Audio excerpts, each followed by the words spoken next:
موصل 40,000 لاشوں کا ایک وسیع و عریض قبرستان۔ موصل کا پرانا شہر اب صرف اس شاندار ماضی کی بھولی بصری تاریخ بن چکا ہے جو اس ہستے بستے پر رونق شہر سے وابستہ تھی۔ شہر کے وہ حصے جہاں داعش کے ٹھکانے تھے اب ملبے کے ڈھیر ہیں۔ شہر کی باقیات آج دبی لاشوں کا مدفن ہیں جن کے اعضاء سے 50 سینٹی گریڈ درجہ حرارت میں اٹھتی بدبو حواسوں کو آلودہ کر دیتی ہے۔ موصل کے آخری قتل عام نے جا بجا اپنے نشانات چھوڑ رکھے ہیں اور ایک عراقی فوجی کے مطابق انہوں نے سب کو مار ڈالا، یہاں تک کہ داعشی بچے، عورتیں اور مرد سب کو۔ جولائی کے تیسرے ہفتے میں بختر بند بلڈوزر نے گرے ہوئے گھروں کے ملبے کو الٹ پلٹ کر بے شمار لاشوں پر مٹی ڈال دی اور یوں گویا ان کی تدفین ہو گئی۔ عراقی آرمی کے ایک میجر نے بتایا کہ ان میں سے اکثر شہری ہیں اور شہر پر قبضے کے بعد ہمیں ہر اس چیز کو گولی مار دینے کا حکم ملا جو حرکت کرے۔ اپنا نام ظاہر نہ کرنے کی شرط پر اس نے بتایا کہ بہت سے داعشی جنگجوؤں نے ہتھیار ڈال دیے تھے مگر ہم نے پھر بھی ان کو قتل کر دیا اور بہت کم گرفتاریاں عمل میں لائی گئیں۔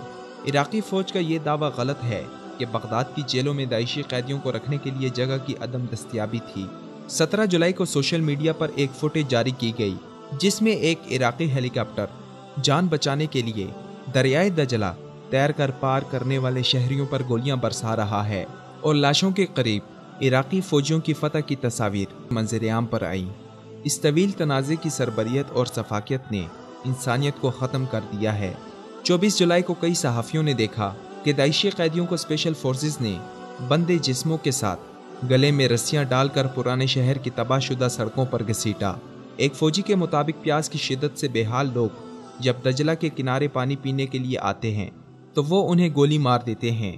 ستم ظریفی یہ ہے کہ موصل میں شہریوں کی ہلاکتوں کی تباہ کن تعداد مشرق حلب کی طرح دنیا بھر کے سیاستدانوں اور صحافیوں کی توجہ لینے میں ناکام ہے۔ کردش رہنما اور سابق عراقی مالیاتی وزیر ہوشیار زبیری نے اپنے ایک حالیہ انٹرویو میں کہا کہ کردش انٹیلیجنس کو یقین ہے کہ موصل میں ہلاکتوں کی تعداد 40,000 ہے۔ انسانی تاریخ میں بہت سے محاصروں میں انسانی جانوں کا ضیاع ہوا مگر موصل کا محاصرہ اس لیے مختلف ہے کیونکہ داعش شہریوں پر مشتمل اپنی انسانی ڈھال کو چھوڑنے پر آمادہ نہ تھی۔ بلڈوزر کے لاشوں کو الٹنے پلٹنے سے موصل کے تنازع میں ہونے والی ہلاکتوں کی صحیح تعداد کا اندازہ نہیں ہو سکتا مگر موصل جو کہ ایک پرشکوہ تاریخی شہر تھا اب لاشوں کا وسیع قبرستان ہے۔ یا تاتاریوں کے بنائے گئے انسانی کھوپڑیوں کے مینار کی طرح 21ویں صدی کے ایک خونی تنازع کے نتیجے میں ملبے اور لاشوں کے ڈھیر سے تعمیر کی گئی خوفناک یادگار ہے۔